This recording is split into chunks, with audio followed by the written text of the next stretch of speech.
Bismillahirrahmanirrahim. Assalamualaikum warahmatullahi wabarakatuh.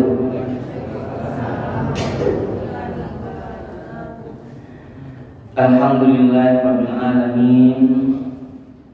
Alladzi anzala sakinata fi qulubil mu'minin.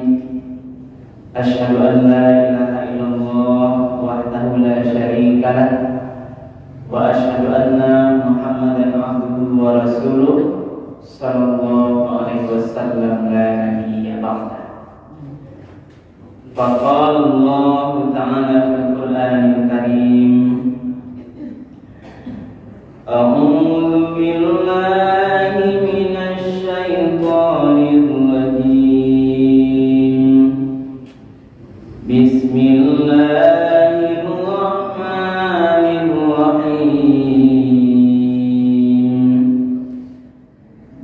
Falamma nasu ma dzukiru bihi fatahna alaihim abwaaba kulli syai' hatta idza farihu bima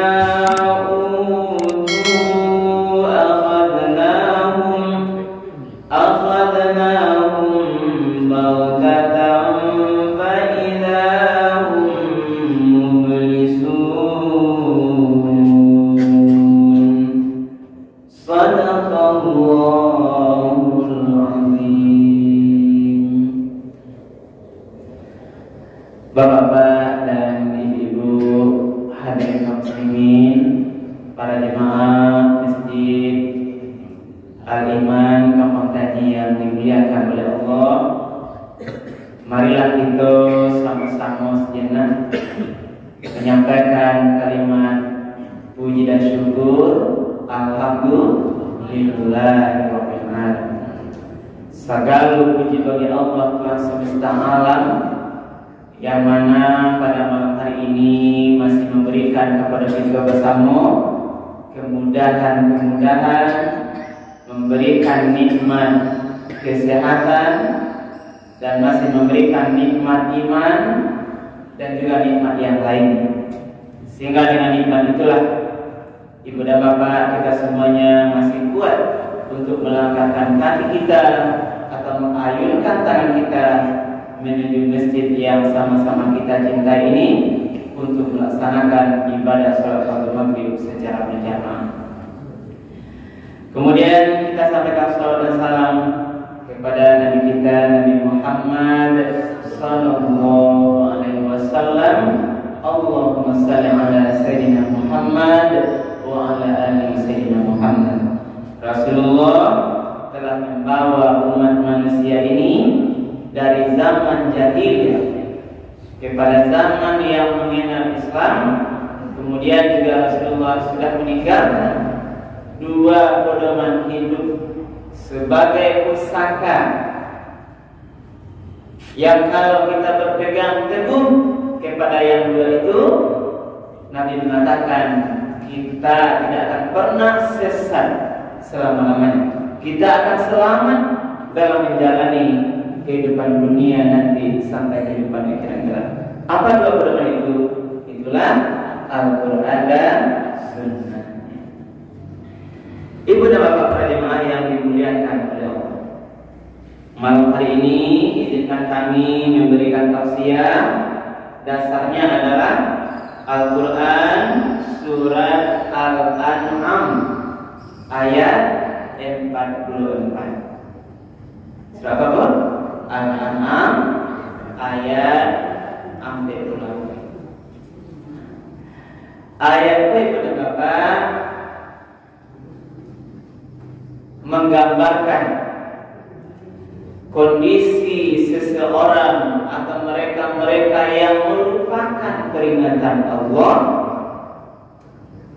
tetapi pada saat mereka lupa dengan peringatan Allah atau mereka durhaka dengan apa yang diingatkan, pada saat yang sama Allah bukakan untuknya seluruh pintu-pintu kesenangan dunia. Kan balik dia balik pada dewasa.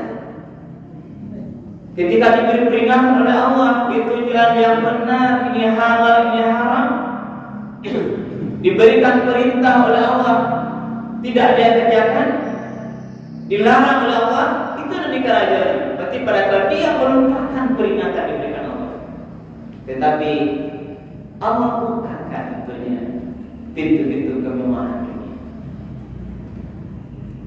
Inilah cerita ayat dalam surah. Tapi Allah punya rahasia dan tujuan tertentu. Nah, mari ulang balik ayat pada awal. A'udzu billahi minasyaitonir rajim. Bismillahirrahmanirrahim.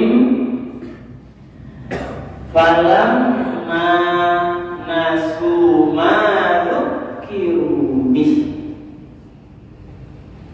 Maka tatkala atau maka pada saat seketika mereka melupakan peringatan yang telah diberikan kepadanya,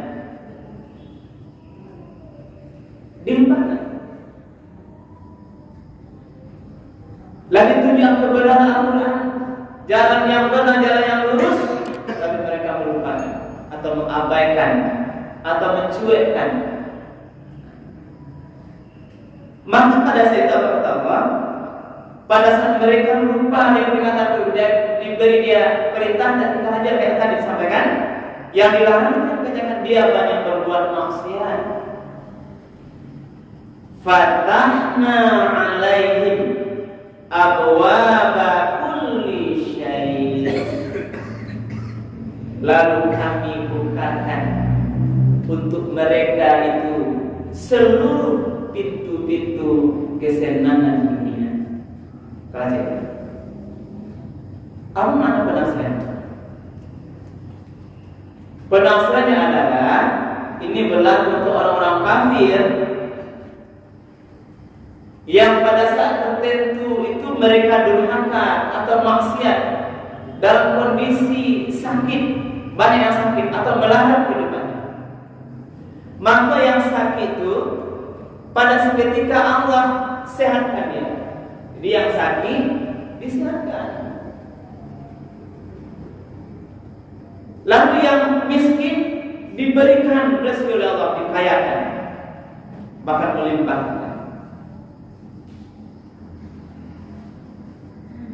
Tani mendapat hartanya, dibukakan dalam tugasnya berdagang di pasar, mendapat laba itu dalam kondisi Allah bukan Allah berikan, Allah sengajakan. Allah berikan itu rezeki karunia-Nya di dunia.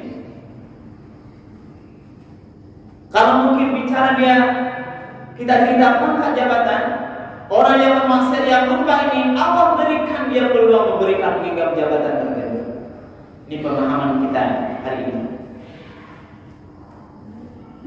Kan tak masuk di akal. Dia bermaksiat, sembahyang tak ada nampak dia ada, karajo bayudi, bangkok, masak bete, main chip, habis maksiat berzina, tetapi nampak di awal dunianya senang, badannya sehat-sehat, keluarganya sehat, gadenya balamu, rumah tak bangun tak kira tapi itu, oto tak balik. Kalau bekerja di kantor, pangkatnya naik saya tarik dari bawah sampai tarik diberikan ini. Ini namanya fatahna alaihim abwaaba kulli syai'. Inilah dia. Nah, lalu apa kata Allah? Hatta sampai iza farihu bima utu, sampailah pada kondisi mereka betul-betul merasa menikmati dunia, merasa senang, merasa bangga, merasa sudah paling hebat, bahwa dialah yang merasa memiliki, menguasai dunia. Kuaratu saya yang banyak harta.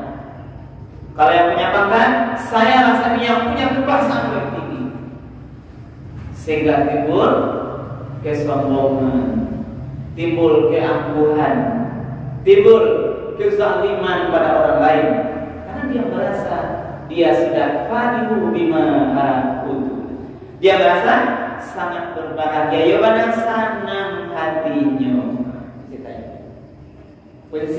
Posisi seseorang memiliki dunia tertinggi itu sangat jauh dilatih oleh orang. Sangat bangga dia, berbangga dengan hartanya, berbangga dengan pangkat jabatannya, sehingga pada saat dia senang itu akhadnahum bautatan fa idzahum mublisun. Pada saat mereka menikmati dunianya, berbangga-bangga, bermewah-mewah, bersenang-senang dengan apa yang dia miliki, pada berbuat maksiat, akhadnahum bautatan, kami datangkan azab secara tiba-tiba, sekonyong-konyong, secara mendadak, sehingga dia hum mublizun, dia terpana, tanganmu berputus asa, seakan tidak ada lagi harapan, baru menyesal. Jadi itu Allah hukum katiko sadang sanang ikon orang lain. Ini harus jadi perhatian kita. Nah, apa yang Nabi disukai? Yang pertama tadi awal ayat, falamma nasu ma zukiru bihi, maka pada saat mereka melupakan peringatan Allah. Apa saja? Mari kita ibu dan bapak, siapapun kita, dimanapun awak berada, tidak boleh awak lupa dengan peringatan Allah. Baik satu detik pun atau satu ruang tempat pun, jangan sampai awak lupa kepada Allah. Mulai baca doa, kita ingat peringatan Allah. Ada tak anak juga lalu? Karena sembahyang semua. Kalau jalan lalu apa? Buka HP, cari itu, lalai subuh, berarti kita bermaksiat, lupa dengan peringatan. Karena Allah suruh apa? Sholat subuh. Jangan sampai lupa. Boleh gini jago subuh pagi. Ada orang sekarang berapa? Lupa sholat subuh. Dia ulang mencari durian malam hari. Kita makan durian. Itu saya yang sendiri. Kena sebut saya deh, longsong-longsong. Kalau dia diulang tetangga malam mengidau mencari durian. Barakah kadang meruginya tidur. Maknanya jangan sampai kita melupakan peringatan Allah. Baik sana mangale, ini tempatnya pengusaha di pasar. Jangan sampai awak lupa yang diingatkan. Apa maksudnya? Jangan lupa menjalankan syariat berdagang. Jangan lupa awak, jangan sampai terlambat ya awak. Nanda kuliah dalam berdagang. Tak boleh mendagang padutuh, tak boleh mendagang curang. Tidak, bahkan dibahas dalam surat Al-Mutaffifin. Wailul lil mutaffifin alladzina idza talu 'alan nasi yastawfun wa idza kaluhum aw wazanuhum yukhsirun. Ala yadhunnu ulaika annahum mab'usun liyawmin 'azim yauma yaqumun nasu lirabbil 'alamin. Ini jelas. Kok ayat tentang enggak boleh curang dalam berdagang. Ini karena lupa. Celakalah orang-orang yang curang. Alas talu ala nas banyak curangnya katikonya membali ke orang lain. Membali galek ke anak galek. Menimbang membali ke orang lain, dia merugikan timbangan.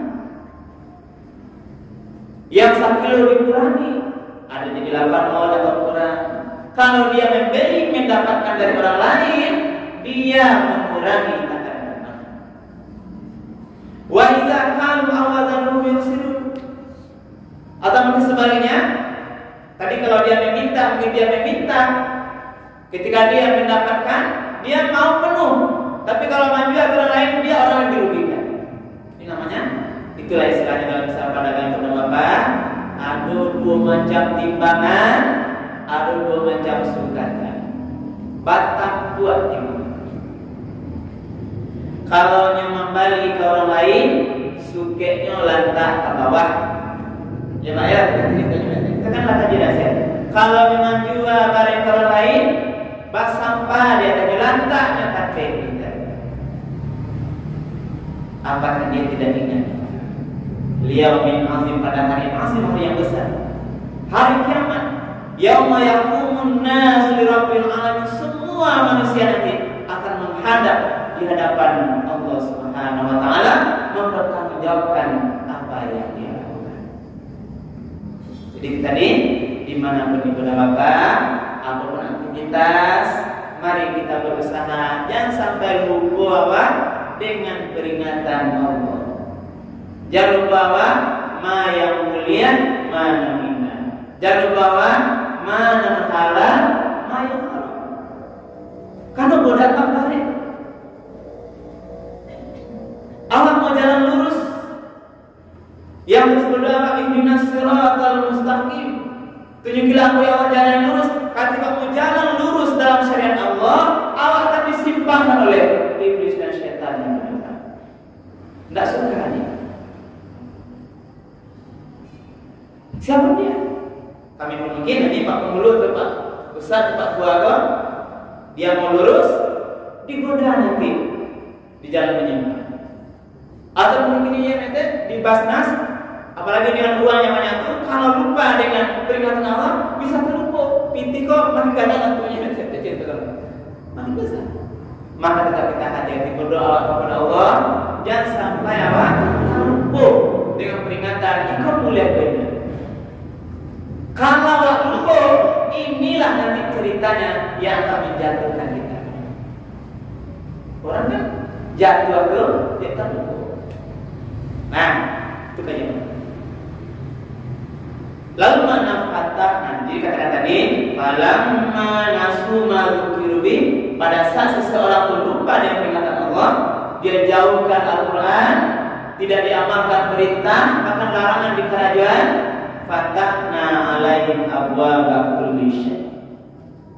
Bahwa Allah bukakan kayaknya ke memang dunia Allah punya tujuan, istilahnya mengulur azabnya.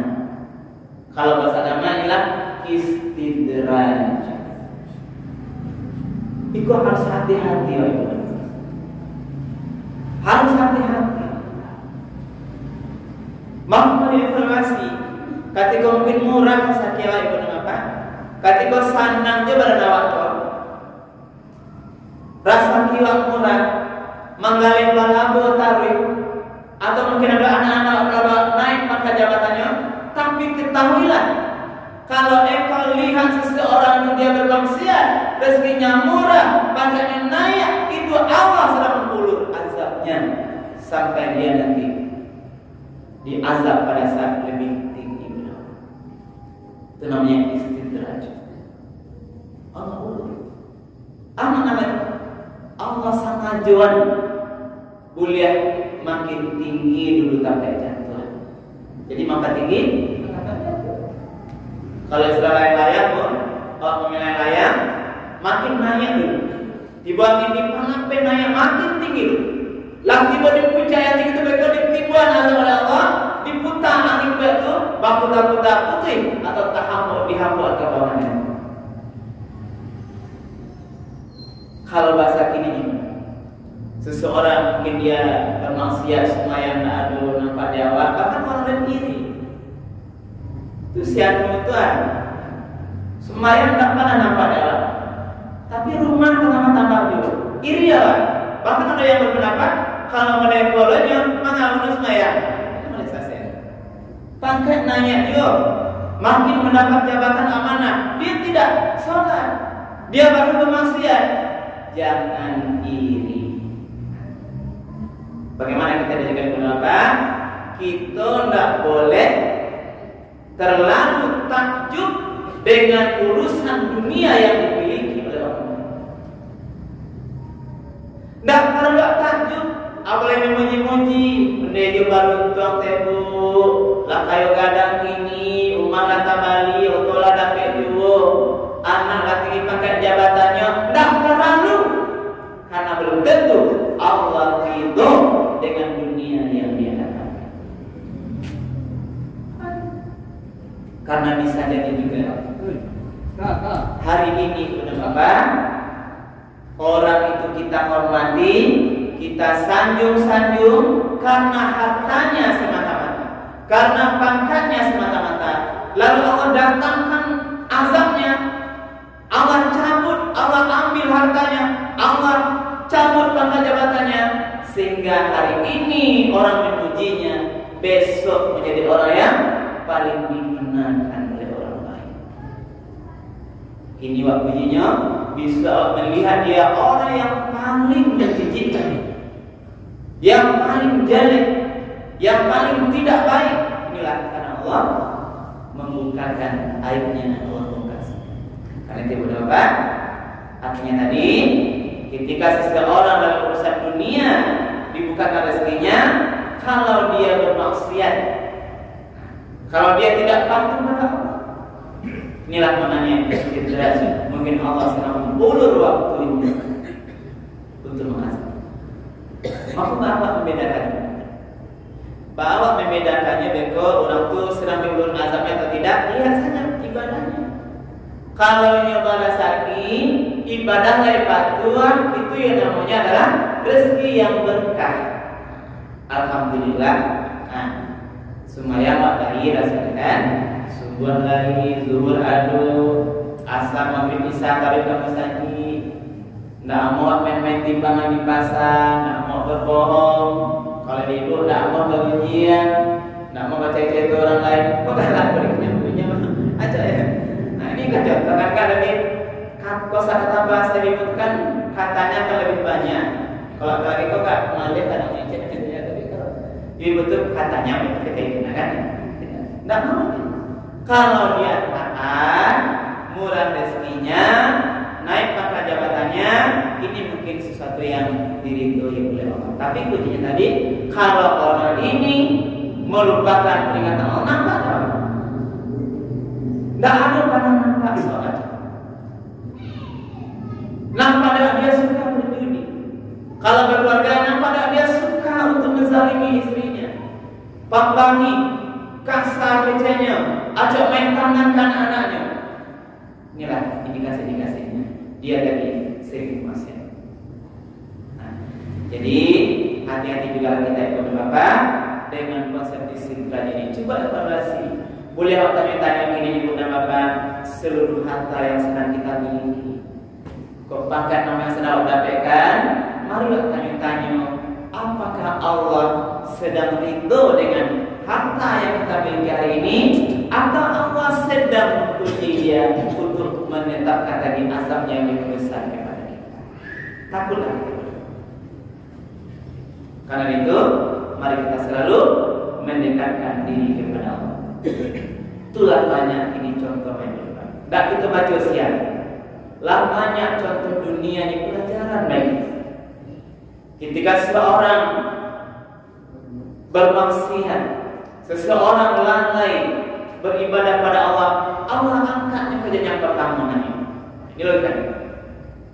Tak nampak Allah ibadahnya, maksiatnya banyak, Allah naikkan dari foto dunianya, naiknya yang pertama. Ketika dia naik, masih kita lihat makin merajalela maksiatnya, Allah naiknya ke TST.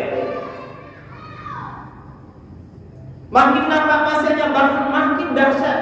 Allah angkat tarif, angkat sampai pada saat yang paling tinggi. Ketika itulah Allah hempaskan dia tak ke bawah.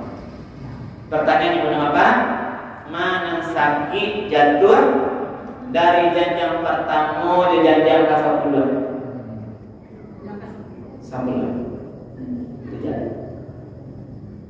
Orang jatuh di jabatan kecil rendah itu tidak terasa. Tapi orang jatuh di jenjang pangkat yang sangat dia idam-idamkan, yang dia dapatkan mungkin dengan jalan pangkat dan yang tidak. Mendapatkan pangkat jabatan dengan cara sikut-sikutan, dengan cara memfitnah orang lain, dengan cara menyogok, dengan cara menzalimi orang lain, dia dapat. Lalu naik oleh Allah, maka pada saat naik itulah Allah ingin memberikan azabnya pada posisi yang tertinggi dari kesenangan dunia kita. Karena itu pelajaran bagi kita yang berapa? Contoh yang ada itulah banyak. Orang yang punya pangkat jabatan tinggi seketika besoknya Allah bongkar aibnya, sehingga dia akhirnya menjadi orang yang hina. Yang sambil orang boleh aja katakan, sambil rambut ini.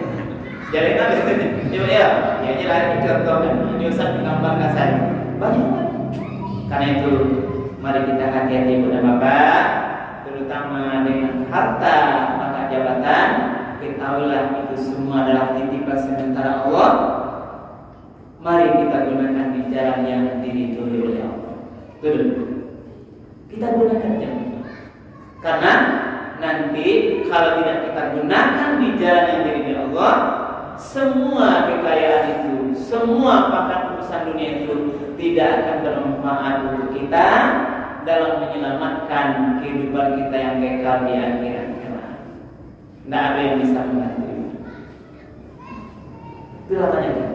Ketika seorang meninggal, awak tinggi, orang kayu, pengusaha besar, pangkat jabatan yang tinggi, ketika dia meninggal diiringi ke kubur. Saldonya dibawa, otonya memang datang dibawa, semua keluarga kampanye datang, tapi pada saat dia masuk ke dalam liang kubur, langsung sudah dibuat yang lain pula. Apa tinggal yang mendoakan? Yang tinggal sama dalam kubur itu amal soleh kita. Amal soleh. Nggak ada lagi. Kematian itu pasti datang. Pasti datang. Fa idza jaa ajal la yastaghfiruna sa'atan wa la yastaqdimun. Ketika sudah datang ajal kita masing-masing, maka tidak bisa dimundurkan dan tidak bisa dimunculkan. Pertanyaan juga adalah ketika seandainya malaikat mampu datang, malaikat Israel datang menjemput awak, apakah Allah ridho dengan kita atau tidak? Ridho dengan nyawa nafas kita atau tidak? Sebagaimana dalam surat Al-Fajr, ya ayyatuhan nafsul mutmainnah irji'i ila rabbiki radiyatan mardiyah fadkhuli fi ibadi wadkhuli jannati. Wahai jiwa yang tenang, kembalilah kepada Tuhanmu dengan ridho dan diridhoi. Itu saja. Ketika nafasnya diambil nanti, apakah jiwa kita tergolong jiwa yang tenang, jiwa yang diridhoi oleh Allah Subhanahu wa taala? Ini harus ada. Kalau Allah ridho dengan jiwa kita, dengan seluruh amal yang kita lakukan selama dunia ini, Allah katakan, fadkhuli fi ibadi, maka ketika nyawa itu diambil akan digolongkan nanti kepada golongan hamba-hambanya, wadkhuli jannati, dan akan dimasukkan nanti sekolah impian terbesar kita. Inilah harus menjadi cita-cita, visi kita yang sebenarnya. Visi jangkauan waktu depan. Apa visi apa? Mari jadikan visi kita tuh nanti yang pertama adalah mati waktu husnul khotimah. Jadi kurangilah kan cita-cita dunia. Mari arahkan visi terakhir kita adalah bahwa besok mati ketika Allah jemput kita, Allah panggil datang malaikat Israel itu, kita dipanggil dalam keadaan husnul khotimah. Ya dunia aja visi oleh bapak, apalagi mulai hari itu kan, walaupun Islam ini mumbang jatuh kalau mau jatuh. Cita-cita contohnya berapa? Ada contohnya. Yang kok mati, sebelum mati kok dapat danya, lah minantu sadonya. Contohnya, apa kok dapat jalan mati dulu, sebelum tak bangun rumah rancang. Kok dapat jalan mati dulu lain, sebelum tak buat foto rancang. Ini semua urusan dunia yang rendah, apalagi urusan jabatan-jabatan tertentu. Apa kau dapat sebelum nanti kau hanya minta dewan dan dulu. Bagi dulu pakai usahakan rendah. Tapi mari kita jadikan bagaimana kita berdoa terus ketika dipanggil oleh Allah, kita dipanggil dalam keadaan mati husnul khotimah. Bisa mengucapkan kalimat la ilaha illallah. Jadi ketika orang sudah sakatul maut ditakdirkan misi akhirnya la ilaha illallah. Ini peristiwa sakatul maut juga saya dipelajari.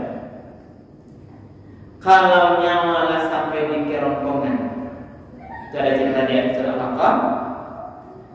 Falaula idza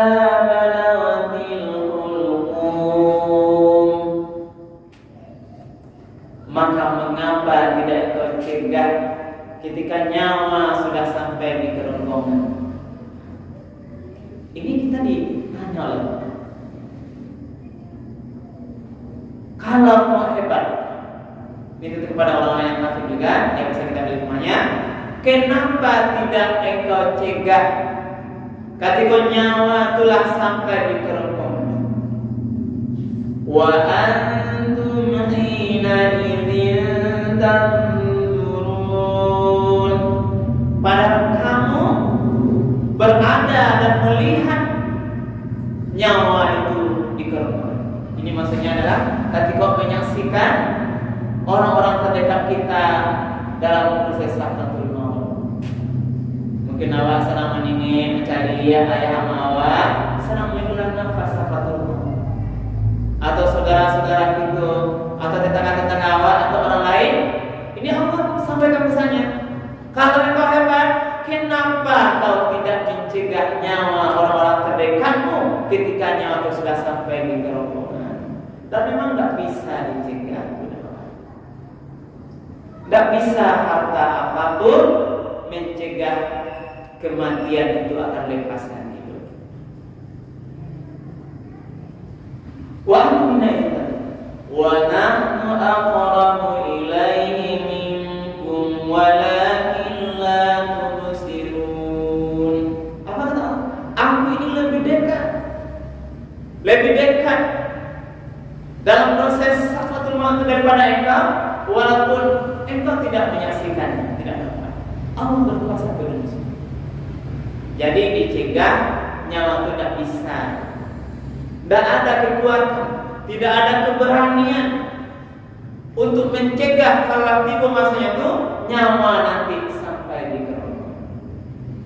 Nah, karena tidak bisa dicegah, tentu nanti diambil oleh Allah. Kalau diambil oleh Allah, meninggallah seseorang itu. Lalu kita berkata kalimat inna lillahi wa inna ilaihi raji'un. Tapi disambung ayatnya. Falaula in kuntum tarji'unaha in kuntum shadiqin. Maka pada saat nyawa telah lapeh, telah meninggal seseorang atau ayah awak, orang terdekat kita, suami kita atau istri kita, ketika nyawa telah lapeh, telah mengucapkan kalimat inna lillahi itu, kalau kamu memang benar orang-orang yang hebat, kata Allah, tarji'unaha in kuntum shadiqin. Coba balian nyawa itu ke dalam tempatnya ini apa ya?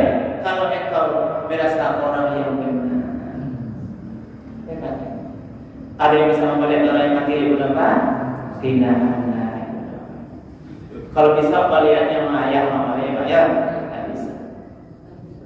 Inilah tantangan bagi kita.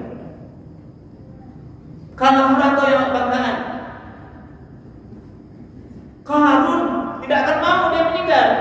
Di akhirnya ratunya ambillah kepada Allah, biar aku hidup. Sedangkan itu Qarun bahkan hartanya dibenangkan di perut. Karena kesombongan harta Qarun yang memiliki harta yang banyak itu, Allah benangkan ke dalam perut. Kalau kekuasaan, jabatan yang bisa menghalangi kematian, tentu Fir'aun tidak akan mati hari ini. Hebat. Tidak hanya orang yang zalim, orang yang kafir, bahkan orang yang paling disayang oleh Allah juga dipanggil Nabi kita Muhammad sallallahu alaihi wasallam. Kalau tak tiba masuknya, bisa saja Allah menghidupkan Nabi Muhammad. Tapi karena tak tiba masuknya, dipanggil umur 63 tahun nanti. Ini pelajaran banyak begitu. Kemana Allah? Di sisa umur yang tak tahu kita di mana, maka mari kita terus mendekatkan diri kepada Allah.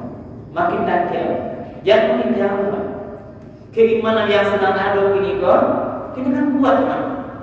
Masih amat kamu saji, masih sabar mendengar pengajian kok. Ini keimanan yang harus pak jago, jangan sampai di mata nanti lapeh atau berkurang.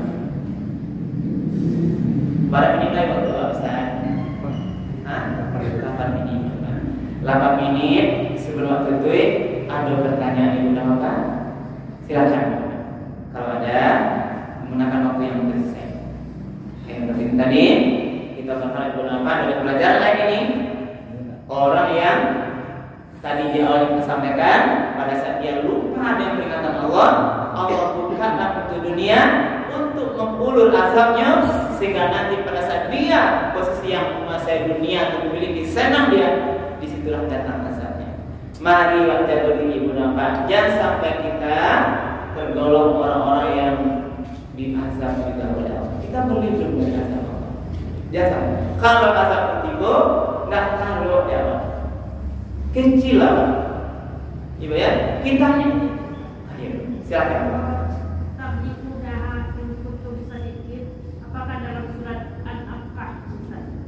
Itu dalam surat ya. Surat yang ke-69. Surat ke-56. Al-Alaq itu Al-Waqi'ah. Al-Alaq ayo. Al-Alaq. Iya. Surat Al-Alaq yang terakhir itu. Surat Al-Alaq. Itu sama dia. Al-Alaq yang terakhir. Kita cek sebentar berapa? Surat ke-56 itu Al-Alaq ya.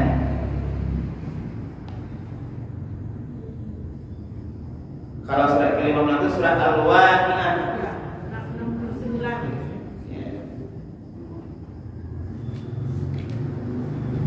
Ya, betul bukan Al-Alaq ya. Al-Alaq surat yang ke-69. Itu cerita ya. Betul bukan bilian ya. Ya, insyaallah kita juga akhir surat Al-Alaq itu tentang cerita tarji'unaha. Kita memang tidak bisa untuk mengembalikan nyawa yang sudah. Jadi mari kita ambil pelajaran terhadap semua peristiwa terjadi itu. Mudah-mudahan iman kita makin kuat, dan pada saatnya nanti seandainya lahar kita termawat, mari kita berdoa kepada Allah. Mudah-mudahan Allah dijauhinya, dipanggilnya, di hadapannya itu mati kita nanti dalam keadaan husnul khotimah. Amin ya. Mungkin demikian yang kita sampaikan pada hari ini.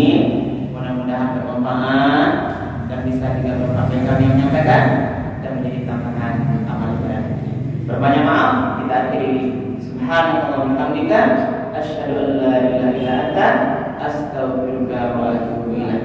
Billahi taufiq wal hidayah. Assalamualaikum warahmatullahi wabarakatuh. Iya, main.